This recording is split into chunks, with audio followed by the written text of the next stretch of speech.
الحمد لله رب العالمين، والعاقبة للمتقين والندامة للظالمين والمجرمين، والصلاة والسلام والتكريم والتعظيم على سيدنا محمد سيد المرسلين، وعلى آله وأصحابه وأتباعه وأولياء أمته أجمعين إلى يوم الدين. براو خوشی ایماندارم، السلام عليكم ورحمة الله وبركاته. جمعی رابردو باسی حسن خاتمه من کردو او عبدانی کوا خوا اراده خیران پیبه موفقیانکا وکاری شاکو ولسر شاکو اصلاح ایان مرینه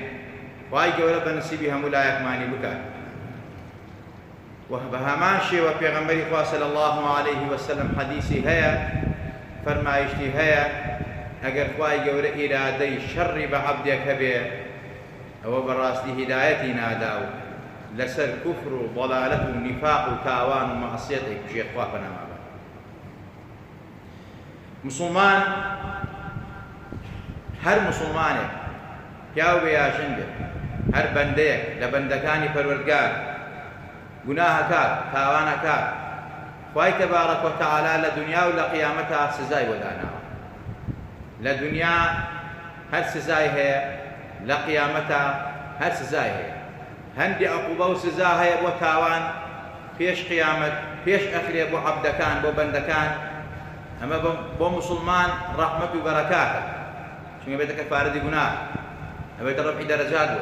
وكنا خوشين وك زرات بەڵام بۆ کافر و بۆ ملحید و بۆ بێدینەکان بەڕاستی ئەوەیەکەوە بچنەوە بە خۆیانە بۆ مسلمانیش هەر عیبرەت و دەرزی تیا بچێتەوە بە خۆیان هەڵەی کردوواسی لێبێنێت. خوای تبارك وتعالى لقرآن أفرمت ولو يؤاخذ الله الناس بظلمهم ما ترك عليها من دابة. وأفرمت ئەگەر خوای تبارك وتعالى بەهۆی گوناه و تاوانەکانتانەوە بەڵا بوارێنە بەسەرتانەوە لە ناوتان بەرێ و عقوبەتان ببا و سزاتان بدا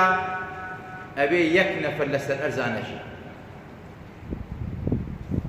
ما ترك عليها من دابة یعنی چوارپێک زیڕۆحێک گیاندارێک لەم سەر ئەرزان نابێ بژی چونکە ئەگەر بەهۆی تاوانە خوا سزای خەڵکی بە بەڵام خوا بەڕەحمە خوا میهرەبانە خوا بەسۆزە خوای تەبارەک وتەعالا چەند جار سزا و عەزاب ئەنێرێ بۆ ئەوەی کەوا ئەو خەڵکە چ مسلمان بێ یا کافر بە خۆیان ناچنەوە واز لە گوناه و تاوان و مەعسیەت بێنن واز لە کوشتن و بڕین یەکتری بێنن واز لە زوڵم و ستەم بێنن واز لە حەرام خواردن بێنن واز لە غیبەت و ناموس ڕۆشاندنی یەکتری بێنن ئەمە یا مسلمانێک بەتەنها یا کافرێک بەتەنها تووشی بەڵای سزایەکە بێت دڵنیابن جنودی پەروەردگارە خۆشەویستان خوای تەبارەک وتەعالا یعنی بەهۆی هەموو گوناهەکانمان سزامانەدا زۆربەی هەڵگرتووە بە قیامەت جا ئەوەی بەختی بێ مسلمان تەواو بەختی بێ یعنی حەز ئەکا لە دنیا عقوبەکەی بچەشێ و تاوانە کردوێت چونکە قیامەت مشیلەیە ئەشەد و ئەبقا تاوانی قیامەت بە قووەترە و بەیەسرە و ئەیشمێنێتەوە. جا خۆشەویستان ئەمە هەندێک جار بەهۆی تاوانەکان سزای کەم ئەدرێ چونکە خوا فەرمێت لە ئایەتێکدا وَلَنُذِيقَنَّهُم مِّنَ الْعَذَابِ الْأَدْنَى دُونَ الْعَذَابِ الْأَكْبَرِ لَعَلَّهُمْ يَرْجِعُونَ وەک ئاماژەم پێکرد ئەم عەزابی دنیا و سزاینا عەزابێکی بچکۆلەیە لە چاو عەزابی گەورەی قیامەتە کە ئەشەد و ئەبقایە بۆ لەعەلەهم یەرجیعون بچنەوە بە خۆتانە. جا خۆشەویستان یەکێک لە ئەسحابی پێغەمبەری خوا صلی الله عليه وسلم عەبدوڵڵای کوڕی مغەفەل ئەسحابی نازاری پێغەمبەر بوو صلی الله عليه وسلم ڕەزا و ڕەحمەتی خوا لە هەموو هاوڵانی پێغەمبەر بێت صلی الله عليه وسلم لە زمانی جەهالەتا دڵی بە ئافرەتێکەوە بوو کە ئیسلام هاو لا إله إلا الله محمد رسول الله ئیسلام ڕەوشی زمانی جەهالەتی نەیەڵ پێغەمبەرەکە پێغەمبەری ڕەحمەتە پێغەمبەرەکە هەرچی ئەخلاقی جوانە هێناوێتی خەڵک فێری ئەخلاقکە ئەوەی کەوا لە زمانی جەهالەت بووە لە فەساد و لە بەد ئەخلاقی پێغەمبەری خوا نەیهێشت ئەم ئەسحابە نازارەی پێغەمبەری خوا صلی الله علیه وسلم ئەو ئافرەتەی کە لە زمانی جەهالەتە کاری خراپی لەگەڵا کردبوو لە کاتێکیشا کە زەمەنی ئیسلام و موسڵمان بووە چاوی بۆ ئافرەتە کەوتەوە دڵی بەلایە ڕۆی سبحان الله خەریک و شەیطان توش هەڵەیکا ئەوەندە سرنجی ڕاکێشا هەتا بە ڕۆیشتن هەر لای بۆ ئەکردەوە هەتاکو ئەوەندە لای بۆ کردەوە سەری کێشایی بە سووچی دیوارێکا و سەری تەقی چووە خزمەتی پێغەمبەری نازدار صلی الله عليه وسلم پێغەمبەری خوا فەرمی أنت عبد أراد الله بك خيرا تو عبدێکی خوای خوا ئیرادەی خەیری بە تۆ هەیە ئەگەر ئیرادەی خەیری بە تۆ نەبوایە بەهۆی ئەو گوناهەوە ئاوا سەری بریندار نەیەکردی و سزای نەئەدای هەڵی گرتایە بۆ قیامەت مشکیلە بوو عەزابی قیامەت بەخۆترە تۆبە بکە و بگەڕێرەوە تۆبەی کرد و گەڕاوە کە جارێکت نەزەری حرام نەکا و ڕەوشتی زمانی جەهالەت کە وازی لێناوبەتەوە و ئازی لێبێنێ ئەم سەحابەی پێغەمبەری خوا ئەم سزای دنیای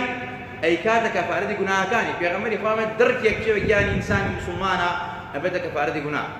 ئاوی دەستنوێژ کەفارەتی گوناه حتا پێتۆ بێ گوناهی لێ ئەڕۆڵێ گوناهی سەغیرە یعنی ئیسلام هەمووی ڕەحمەتە بۆ موسڵمان و بۆ ئیمانداران خۆشەویستان جا پێغەمبەری خوا فەرمی وإذا أراد الله بعبد شرا أمسكه عليه ذنبه حتى يوافي يوم القيامة كأنه عائر أم حديث صحيح وابن حبان رواياتي كردوها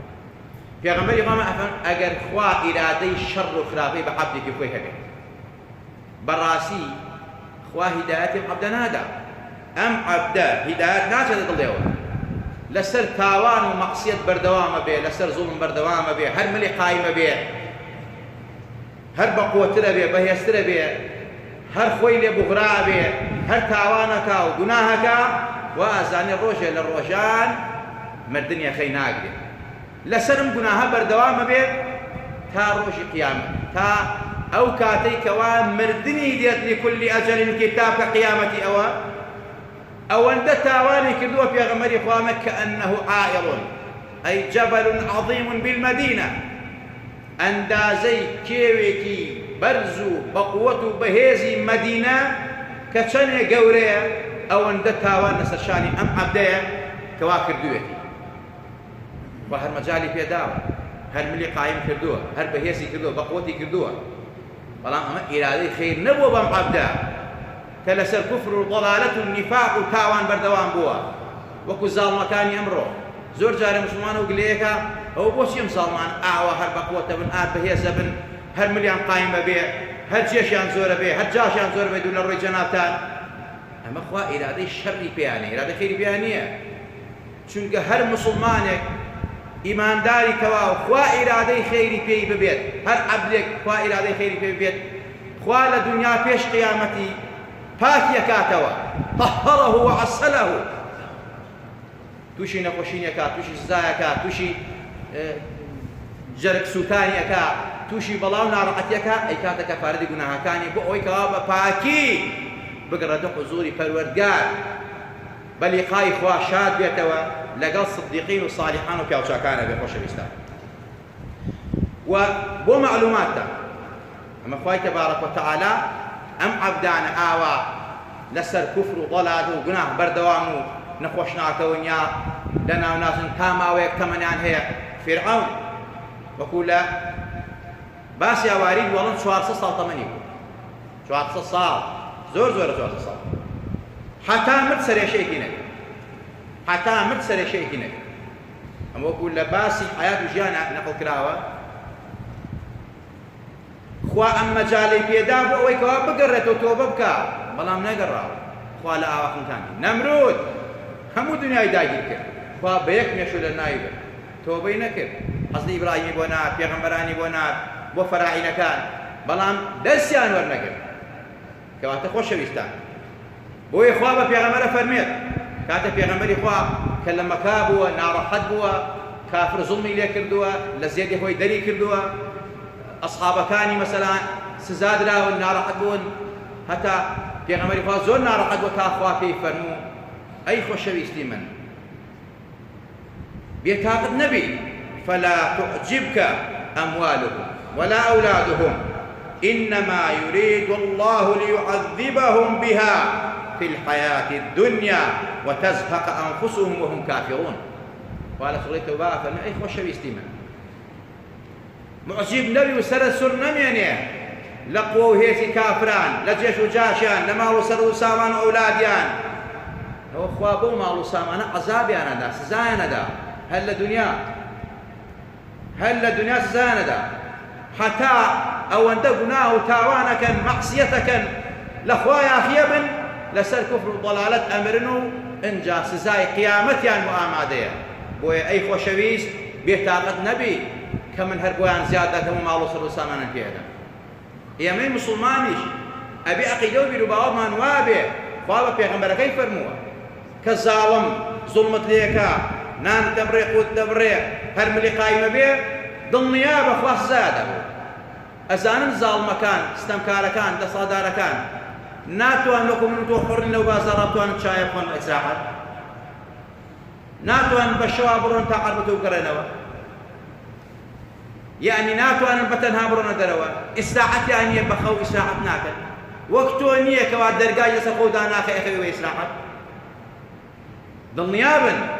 مالو صلوات سامانك هي أنا رحمتني أبو يعني سزايا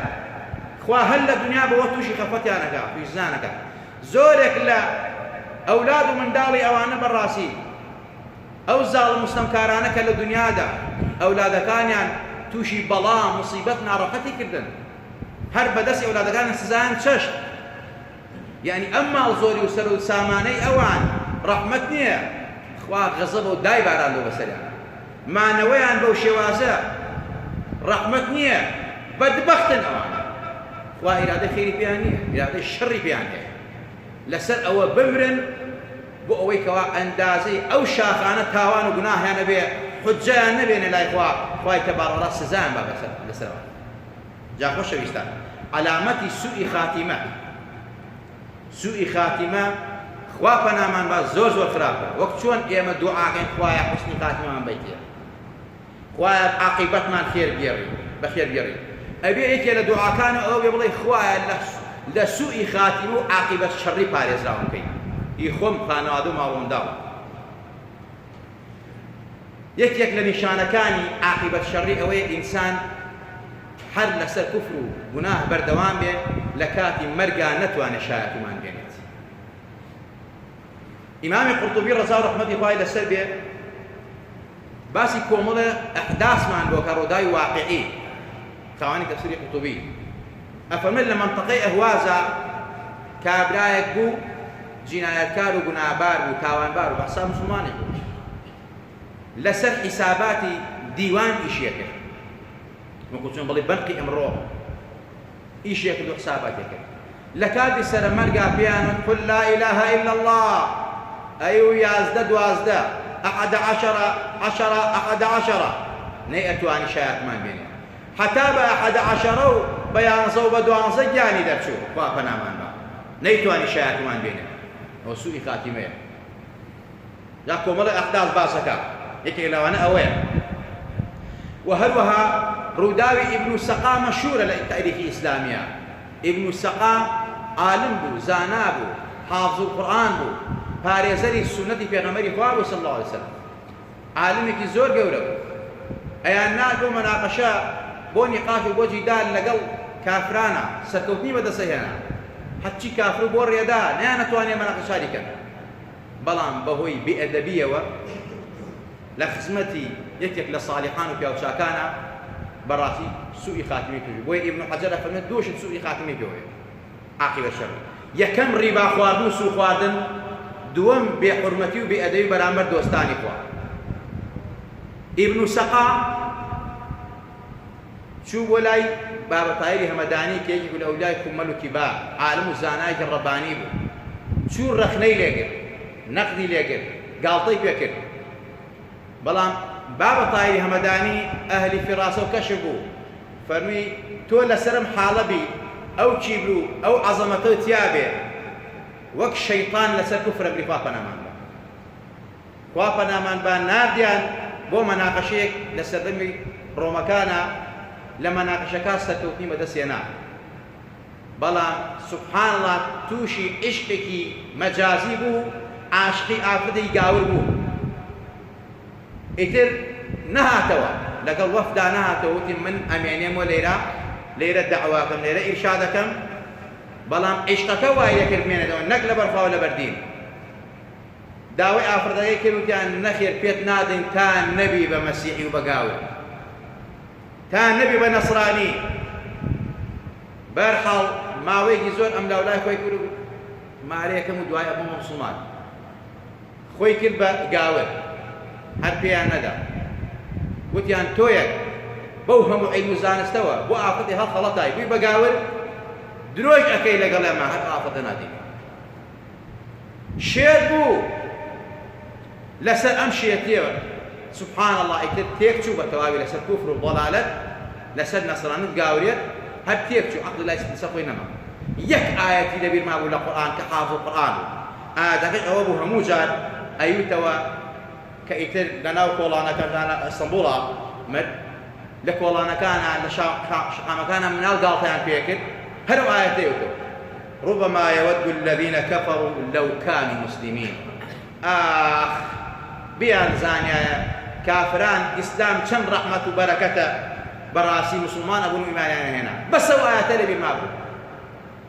لەسەر کوفر و ضەلالەت من عالمێکی وا بەرز عالمێکی وا گەورە بۆ چونکە بەڕاستی یەکێک لە نیشانەی سوئی خاتیمە بێئەدەبیکردنە بەرامبەر بە مسلمانانی ڕاست و دروست و ئیماندار ئەولیا و پیاوچاک و دۆستانی خوا ألا إن أولياء الله لا خوف عليهم ولا هم يحزنون أولياء ودوستاني خوا ترسو بيمانية خوا دعاء قبولك خوا ريزان ليك خوا إكراميانك بويا هودا بويتو يسوي خاتمة نبن نريباب خوان نبي حرمته بأدب نخدمة دوستان وبياواني خوا دوستاني خوا دا خوش ويستان هيك تلا علامة يسوي خاتمة أويا كوا لكاتي جيان كيشان احتضارا لو كاتا شيطان فريوت بدا براسي نتواني شایەتمان بێنی لەسەر گوناه و تاوانەکانی خۆت بەردەوام بی یەکێتر لەوانە ئەوەیەکەوە ئینسان لەسەر گوناه بمرێت چەند کەسمان بینی لەسەر هۆڵ و مەنەسڵی شان و گۆرانی و ڕەقس و سەما مرد لەناو ساحەی یاریە مرد لە قومارا مرد لەسەر عارەق مرد هەمووی سوئی خاتیمەیە خوا پەنامان با بۆیە هەمیشە و دایم وریا بۆ ئاگات لە خۆت بێ یەکێک لەمانە تووشت نەبێ و تووشی سوئی خاتیمە بی هەر کاتێک گوناهت کرد بیرکەرەوە بزانە گوناه لە بەرامبەری کیاکەی لە بەرچاوی کیاکەی لەسەر ئەرزی کێیکەی ڕۆزی کێ ئەخۆیت و گوناه لە بەرامبەریاکەی بیر لەوە بکەرەوە بۆی کە گوناه نەکەی تاوان نەکەی خۆشەویستان و هەروەها یەکێتر لەوانەیە ئەوەیە کە سوئی خاتمە ئینسان عەقیدە و بیرباوەڕی تێکچێت و ئاماژەمان پێکرد یەکێتر لە سوئی خاتمە ئەوەیە لە کاتی مردنا ڕەنگی ئینسان ئەگۆڕێ وەکو چۆن لە کاتی حوسنی خاتیمە ڕەنگی ئینسان گەش ئەبێتەوە و پێکەنین ئەکا بۆ فریشتەکان لە کاتی سوئی خاتیمەشە خوا پەنامان با ئەو عەبدانەی کەوا سوئی خاتیمەیان ئەبێ ناوچاو گیانیان ڕەق ئەبێ وەک خەڵووس زۆر جار مردو شۆرەکان ئەمەیان باس کردەوە مامەسا مردوم شۆریوە هەموو دەموچاوی ڕەش بووە هەموو گیانی ڕەش بووە ئەوە نیشانەی سوئی خاتیمەی خوا پەنامان کۆمەڵی نیشانەی تریشە زۆر جار مردو شۆرەکان بڵێن یەکێتر لە نیشانەی سوئی خاتیمە ئەوەیە کە کابرا خۆی بە مسلمانی ئیماندار بزانێ حقد لە دڵا بە تا مردن کیبر لە دڵا بە تا مردن بغض لە دڵا بە تا مردن زەم و غیبەتی مسلمانان تا مردن لەسەر گوناه بژی تا مردن خوا پەنامان با ئەمە هەمووی نیشانەی سوئی خاتیمەیە لەو ڕووداوە واقیعانە نەقڵ کراوە ئەڵێ یەکێک لە مردو شۆرەکان ئەڵێ جارێکیان مردوویەکیان هێنا بیشۆرم دایە مسلمان ئیماندارە سوێن دەخوا ئەڵێ کە چوون بیشۆرم لەو کاتە دەموچاوی ڕەش داگەڕا جسمی هەمووی ڕەش بوو ترسام لێی بانگ کردە کە سوکاری وتم کێ کە سوکاری ئەم مردووەیە چوار پێنج ڕاست بوون وتیان ئێمەی فەرمی مردۆکەی خۆتان بشۆرن بەخوا من ناتوانم مردۆ بشۆرم وتیان بۆ وتی نایبین چۆن ڕێژ بێتەوە کار و عەمەلی ئەم کابرا چی بووە وتیان وەڵڵاهی ئەم پیاوە ئەم کەسە تا مرد سوجدەی بۆ خوا نەبوو ئەهلی ئیمان و دین نەبوو ما سلككم في سقر قالوا لم نكن من المصلين ولم نكن نطعم المسكين وكنا نخوض مع الخائضين وكنا نكذب بيوم الدين حتى أتانا اليقين فما تنفعهم شفاعة الشافعين چی ئەوەی خستە سەقەرەوە چی ڕووی ڕەش کردن چی داماوی کردن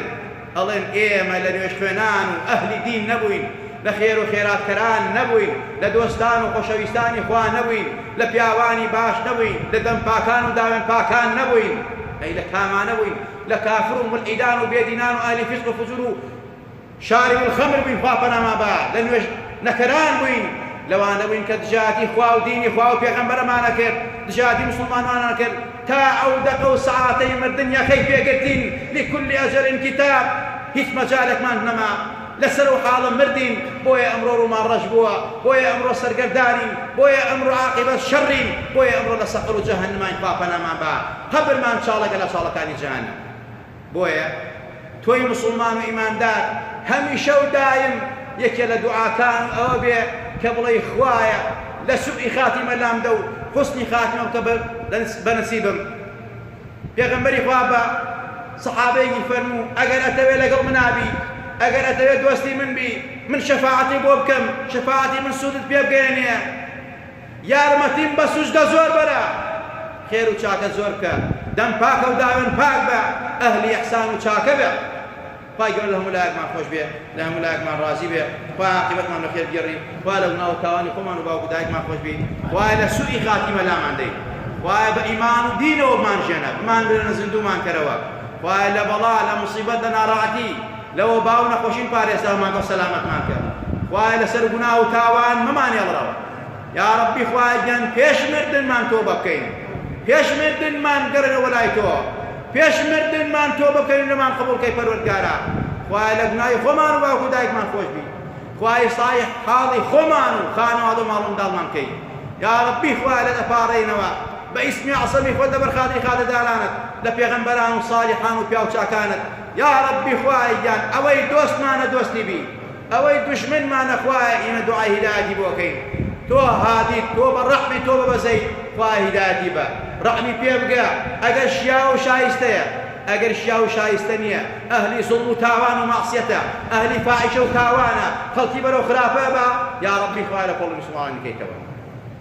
یا ڕەبی خوای لە ئەپارڕێینەوە ئیسڵاحی منداڵەکانمان بکەی ئیسڵاحی خۆمان بکەی ئیسڵاحی مجتەمەعمان بکەی ئیسڵاحی کۆمەڵگامان بکەی یا ڕەبی خوا کۆمەڵگامان لە فیتنە و لە فەساد و تاوان و مەعسیەت پارێزراوکە ئەوەی کەوا تیادی هەڵیگرە یا ڕەبی خوا بەهۆی تاوانی خۆمان و تاوانی تاوانبارانەوە خوای سزامان نەدەی خوا توی سوئی خاتیمەمان نەکەی خوای حوسنی خاتیمەمان پێ بەخشە یا ڕەبی خوا لە ڕۆژی بەرزەخە لە ناو گۆڕە لە قەبری تەسک و تاریک و باریکە خوایە سبانمان سابت کە لە وەڵامی فریشتەکانی ناو گۆڕە پێغەمبەریان ناسینەوە دوعامان بۆ بکە شەفاعەتمان بۆ بکە بانگمان بکە دەرمان نەکە یا ڕەبی خوا لە ڕۆژی قیامەتە لەسەر پردی سیرات وەک بەرق بپەڕینەوە پەروەردگارە یارمەتیمان بی خۆی هێزمان پێبەخشی پێغەمبەر بانگمان بکە بۆ سەر کەوسەر و شەفاعەتمان بۆ بکە و دەرمان نەکە لەژێر بەیداخی خۆی و أصحاب ياران صادقين وصالحان بين لا إله إلا الله محمد رسول الله فربد من هاوار كين يا رسول الله شفاعت من بوك إيما أمتي توين بان من بكا ودر من نكا بدستي مبارك وآيك وسلمان باتيه لا توني في نكبتي دنيا وقيامة رزقار مكا خواهي لتفارين أم وباي كورونا أم نخوش كشندانا كروي لولاتان كردو خواهي لسرماني هالقرا خواهي الساي زياتر من بدا خواهي عذابي زياتر من برقين آقرين خواهي توبة رحمي توبة زيد بلوتو كرمي خود دقل ما نامزورنا بكرد وكاني خمانا يما تاوان بارين إقرار وتاوان وبناي خمانا كين خواهي تو خاوني الرحمي بالرحم وسوز ولطفي خود يا ربي خواهي يا لطيف يا لطيف يا لطيف فرياي خمان وكم القاو مجتمع معك آمين آمين أقول قولي هذا وأستغفر الله لي ولكم ولسائر المسلمين الحمد